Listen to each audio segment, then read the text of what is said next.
Developing news, it is not going to happen. The White House says President Obama has called off plans to meet with Russia's President Vladimir Putin. These pictures are from a Northern Ireland meeting back in June. Catherine Heenan is here with the reason behind the rare political snub. Catherine. Yeah, it's causing a lot of talk. And the problem is not just Edward Snowden. Russia's decision to grant asylum to the rogue NSA analyst is just the latest in a whole string of disputes between Moscow and Washington. The president chose The Tonight Show to express his displeasure with Russia, telling host Jay Leno, "There have been times where they slip back into Cold War thinking and a Cold War mentality. And what I consistently say to them and what I say to President Putin is that's the past." This morning, White House Press Secretary Jay Carney issued an official statement saying, "We believe it would be more constructive to postpone the summit until we have more results from our shared agenda." The U.S. is not happy with Russia's support for Syria's president, its human rights record, violations of arms treaties, for barring American couples from adopting Russian children, and for its anti-homosexuality laws. And the White House statement said Russia's disappointing decision to grant temporary asylum to Edward Snowden was also a factor.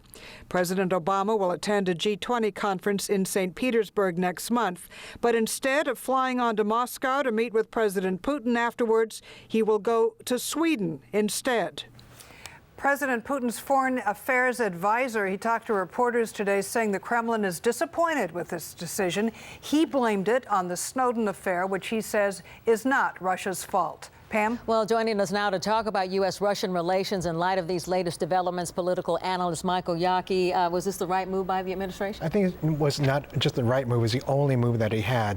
Basically, when you have the Russian president thumbing the president in the eye by granting Snowden temporary asylum, he really had nothing else to do. Now, when you put on top of that they've been blocking all the efforts at Syria, the recent anti-LGBT gay arrests and laws that are being passed, the disconnect in terms of anti-proliferation and missile defense shields, there's nothing really they could have talked about that would have had any benefit whatsoever to the United States. But the Snowden thing was really the political cover that gave them the ability to say, there's really nothing to talk about right now. Okay, certainly compared to the former Russian President Medvedev, Putin and Obama have had a cool relationship all along anyway. Are we entering a new era of the Cold War, as some are saying? I don't know if we're entering a new era as much as we're going back to the era that, quite frankly, candidate Obama criticized then President Bush in terms of his relationship with Russia. Putin basically is a Cold War warrior. He's a former lieutenant colonel in the KGB. Yeah. My father was an American diplomat and spent most of his life in dealing with the Cold War. And really the only way to deal with the Russians at this point, when they gave Snowden asylum, which is really a slap at the United States. When you're giving someone asylum and you're saying,